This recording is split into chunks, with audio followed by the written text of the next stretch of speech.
लक्ष्मीको रूप मानिन्छ, देवीको रूप मानिन्छ, तर त्यो सिर्फ भनाइमा मात्रै छ।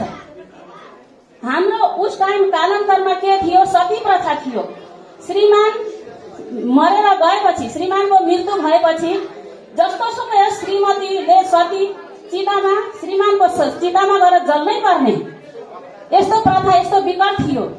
आधा धरती र आधा आकाश नागेको महिलाहरूले उहाँको इतिहास सम्झेर बुझेर आउँदा हृदय विदारक नै छ, कहाली नै लाग्छ। यो सती प्रथालाई मानौ कि श्रीमान मरेर गइसकेपछि महिलाहरूको कुनै अस्तित्व नै छैन, उहाँहरूलाई जिउँदै लगेर चितामा जलाइदिने, यस्तो प्रथा थियो। यो प्रथालाई चन्द्र शमशेरले अन्त्य गर्नुभयो र त्यहाँदेखि सती प्रथा त हट्यो। फेरि पनि हाम्रो समाजमा महिलाहरू सुरक्षित छैनन्। उहाँहरूलाई कस्तो छ भने उहिले हाम्रो टाइममा प्रशस्त खान पिउनको पनि अभावै थियो। धानको भातको चामल त कहिले काहीँ पाहुना आउँदाखेरि पाक्ने गर्थ्यो, त्यसमा पनि पुग्यो भने बुहारीले खान पाउने, पुगेन भने बुहारीले भोकै बस्न पर्ने। ढिँडो र सिस्नु पकाइन्थ्यो अरे, अन्तिममा घरको सबै सदस्यले खाइसकेपछि बुहारीलाई पुगेन भने ढिँडोको भाँडोमा पानी हालेर छोडिन्थ्यो अरे।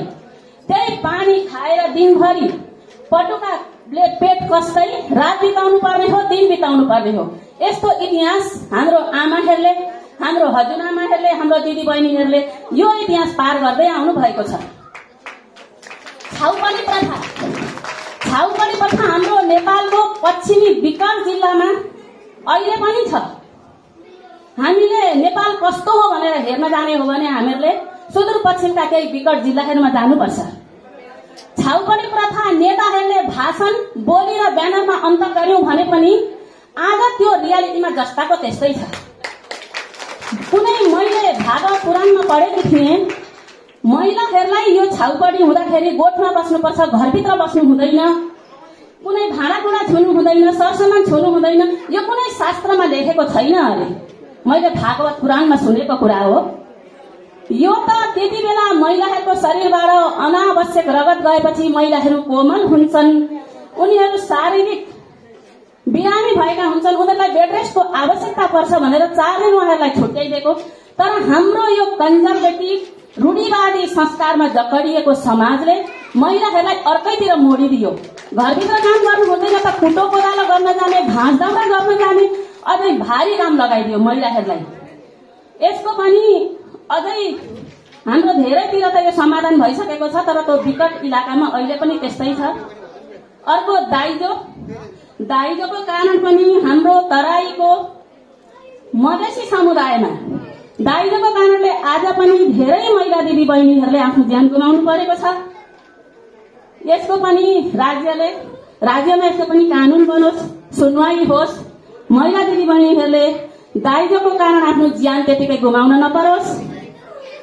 र पञ्चायती कालमा राजतन्त्रको पालामा त महिलाहरूलाई महिला जस्तै गनिँदैन थियो, उनीहरूलाई दोस्रो समुदायको नागरिक भन्ने गरिन्थ्यो। महिलाहरूले यसरी हामी हलमा उपस्थित भएर पुरुषसँग बराबरी भएर न त हिँड्न पाउँथ्यौं, न त बोल्न पाउँथ्यौं। राजतन्त्रमा यो केही थिएन।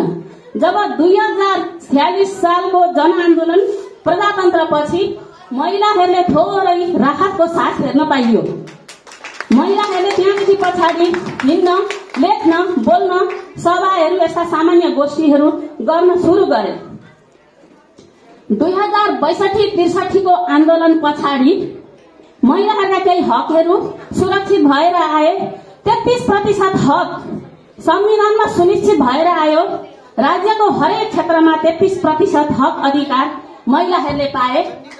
अहिले नेपालको 753 वटा पालिकामा एउटा दलित महिला अनिवार्य उपस्थिति गराइएको छ।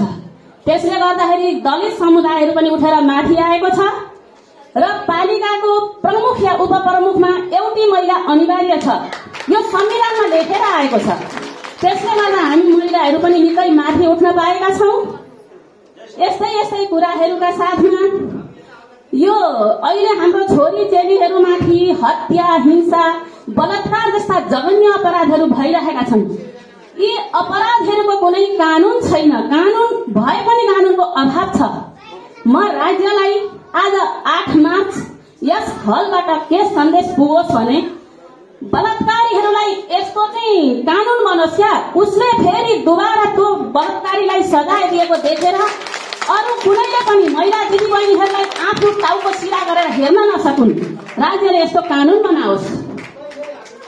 यस्तै यस्तै कुराहरूको साथमा हामीले प्राप्त जो हक अधिकार प्राप्त गरेका छौं त्यसलाई सही तरिकाले प्रयोग गर्दै र महिलामाथि हुने गरेका हत्या, हिंसा र बलात्कार जस्ता जघन्य अपराधको विरोध गर्न, त्यसको समूल अन्त्य गर्न हामी सबै महिला दिदीबहिनीहरू आजको दिन 8 मार्च भनेर भन्छु म, किन हिजोको कार्यक्रम आज मनाउँदैछौं। आज यो 8 मार्चको दिनले हामी सबैलाई प्रेरणा मिलोस्। यो दिनको संकल्पका साथ तपाई हामी सबै एकजुट भएर यो महिलाहरूमाथि हुने हिंसा, हत्या र बलात्कार जस्ता अपराधलाई समूल अन्त्य गर्न आजको दिनको संकल्पको साथ अगाडि बढ्ने हामीलाई प्रेरणा र साहस मिलोस् भन्दै आज 115औं अन्तर्राष्ट्रिय श्रमिक नारी दिवसको तपाईहरू सबैलाई शुभकामना, नमस्कार, धन्यवाद भन्दै म मेरो छोटो दुई शब्द भन्दा पहिले धेरै नै भनिसके होला, यही विश्राम गर्न चाहन्छु। हवस् त, धन्यवाद, नमस्कार।